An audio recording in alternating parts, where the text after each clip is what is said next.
Good day, Ma'am and Sir. I'm Wilma Pardilla, 45 years old from Philippines. I'm a single mom with two daughters, 21 years old and 18 years old. I'm graduate in Bachelor of Elementary Education. My work experience as a domestic helper in Hong Kong for 4 years. My employer have two kids, 2 years old and 4 years old.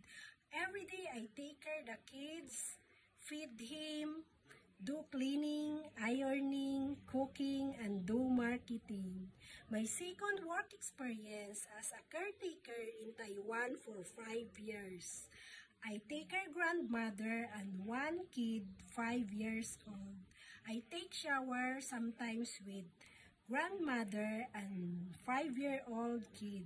I do cleaning also, ironing, cooking, and washing clothes. If you heard me, Mom and Sir, I do my best. I'm honest, hardworking, and loyal.